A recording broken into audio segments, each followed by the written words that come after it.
Kwa miaka 10, Soma Biblia imejitolea kueneza Injili kwa Kiswahili. Kwa kutayarisha, kuchapisha na kusambaza vitabu vya kiinjili vyenye misingi ya kibibilia na vya kuaminika.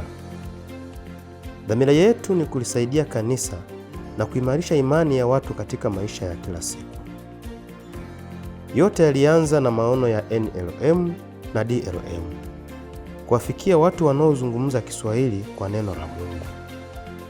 Miaka iliyopita tumeona maono haya yakikua na kuzaa matunda.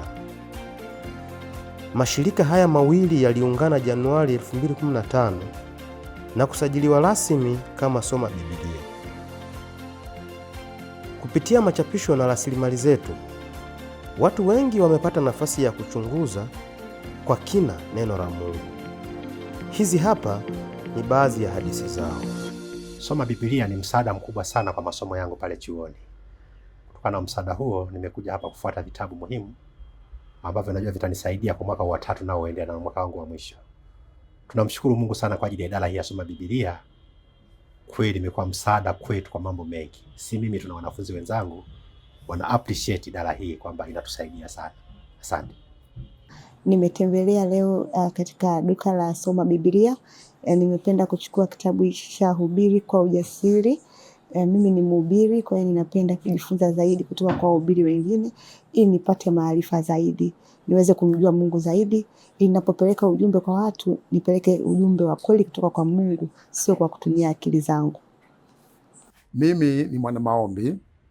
Ukatafuta kitabu kama hiki kitakusaidia sana katika maisha yako na katika maombi. Kwa hiyo nami nikaja Soma Biblia, nikakipata kitabu kama hiki ambacho kitanisaidia sana, na Mungu abariki sana Soma Biblia ambao wanaeneza Injili ambayo inasaidia sana kijamii na watu wanabarikiwa sana. Mungu abariki kwa huduma zao nzuri. Amen. Hello.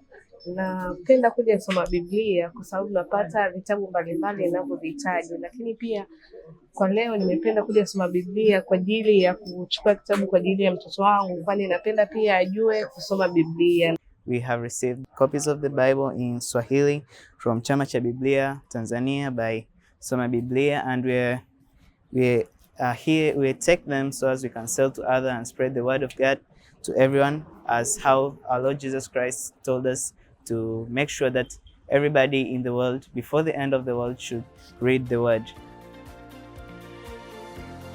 Tunasherehekea miaka 10 ya uaminifu, ukuaji na neema ya Mungu. Asante kwa wote waliokuwa sehemu ya safari hii. Safari yetu inaendelea kwa miradi mipya na rasilimali zaidi. Tunatazamia kuwafikia watu wengi zaidi na Injili katika lugha ya Kiswahili. Dhamiri yetu inatuongoza kuendelea kulieneza neno la Mungu na kuandaa Wakristo kwa maisha ya sasa na yajayo.